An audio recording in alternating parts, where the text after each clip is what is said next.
உறவுகள் அனைவருக்கும் வணக்கம். இன்னைக்கு நான் செஞ்ச இந்த வேலைகளை பற்றின வயலில் செஞ்ச வேலைகளை பற்றின வீடியோ தாங்க இது. வீட்டு வேலையெல்லாம் முடிச்சுட்டு கொஞ்சம் டெய்லரிங் வேலையை முடிச்சுட்டு அதுக்கப்புறமா நான் தண்ணி பாய்க்கலான்னு சொல்லிட்டு வந்தேன்.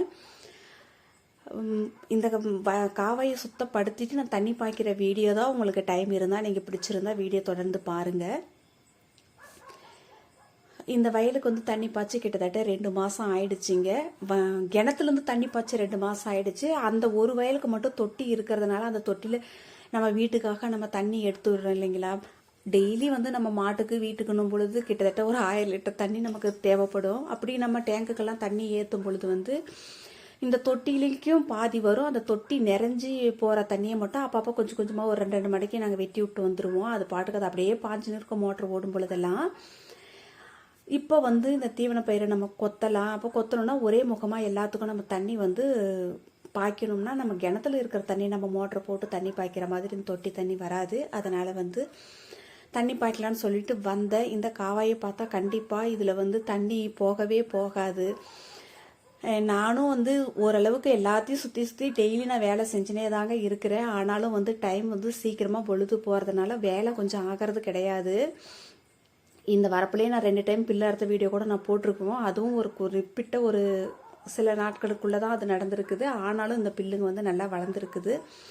சரி, எப்படி இருந்தாலும் நம்ம வந்து தண்ணி பாய்க்கிறதுக்காக இதை நம்ம சுத்தப்படுத்தி தான் ஆகணும் அப்படின்னு சொல்லிட்டு சரி இதை அறுக்கலான்னு சொல்லிட்டு நான் அறுத்துட்ருக்கேன்.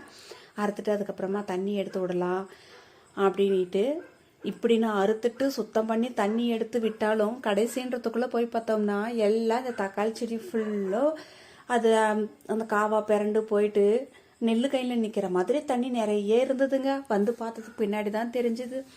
சரி எடுத்து விட்டுட்டு பில்லு அறுத்த பில்லெல்லாம் வாரி கொண்டு போய் ஒரு இடத்துல வச்சுட்டு அதுக்கப்புறம் சரி போயிட்டு மோட்டரை போட்டுட்டு வந்தேன். தண்ணி வர வரைக்கும் கொஞ்சம் நேரம் உட்காரலாம் அப்படின்னு சொல்லிட்டு நான் உட்காந்துட்ருக்கேன்.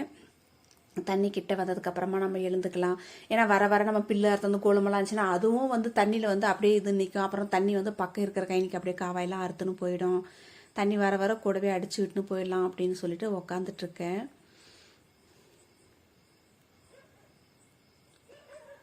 தண்ணி வந்துடுச்சு. அப்படியே நம்ம எழுந்து வந்து அதோட அப்படியே வந்துடலாம். இந்த தக்காளி செடிக்கு கொம்பு நட்டு அந்த கயிறு கட்டினாலும் கட்டினாக்க நம்ம நடக்கிற தடமெல்லாம் எங்கே இருக்குதுன்னே தெரிய மாட்டேங்குது. அந்த நரம்பும் அந்த பச்சை கலரில் கட்டுறதுக்கு இதுவும் பசியன்னு இருக்கிறதுக்கு ஒவ்வொரு டைமும் நம்ம இதில் இந்த வழியாக வரும்பொழுதெல்லாம் மாட்டினு விழுற மாதிரி தான் கீழே இருக்குது.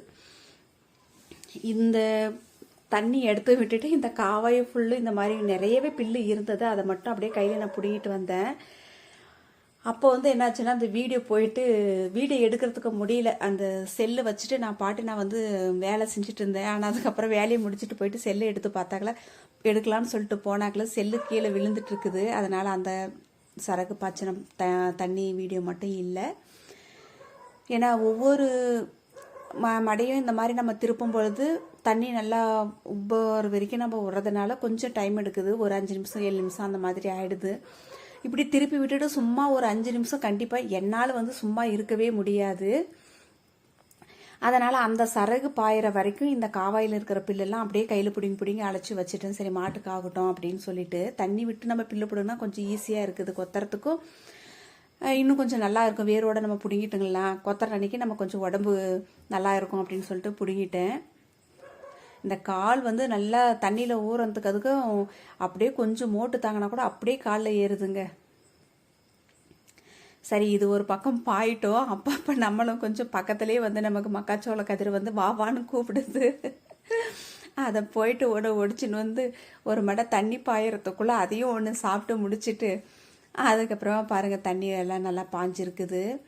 இது கொத்துறதுனால இந்த அளவுக்கு நல்லா நான் தண்ணி விடுறேன். நல்லா இந்த அந்த மஞ்செல்லாம் ஊறுச்சுன்னா கொத்துறதுக்கு ஈஸியாக இருக்கும். எப்படி இருந்தாலும் நம்ம ஒருத்தி தான் கொத்தி ஆகணும்.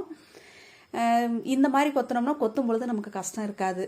அதனால் இது இன்னொரு மடைக்கு தண்ணி வெட்டி வச்சுட்டு வந்து அதுக்கப்புறமா சரி இந்த வெங்காயமெல்லாம் கொஞ்சம் எல்லாம் நான் களை எடுக்கும் பொழுது எல்லாம் கொஞ்சம் வேரோடு வந்ததுங்க. அதை மட்டும் கொஞ்சம் வீட்டுக்காக நம்ம எடுத்துக்கலாம் அப்படின்னு சொல்லிட்டு அதை மட்டும் நான் எடுத்துட்ருக்கேன். அந்த களை எடுக்கும்பொழுது வந்ததெல்லாம் கூட நான் அப்படியே மண்ணிலே ஊனி வச்சுட்டு போயிட்டேன்.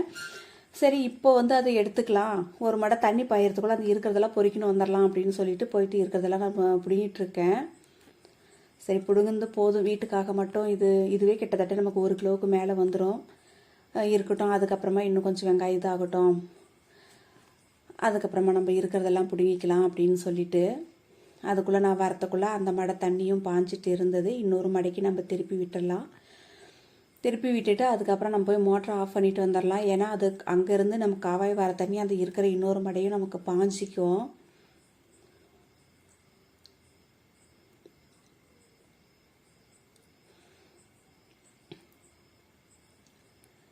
எங்கே எண்ணெய் இருக்குது, எண்ணெய் தடிக்கி எப்போ விழுவோம்னே தெரியாத அளவுக்கு இன்றைக்கி ஃபுல்லே நான் யார் முகத்தில் தான் முழிச்சேனே எனக்கு தெரியல. நான் எங்கே பார்த்தாலும் விழுந்து எழுறதாவே இருக்குது.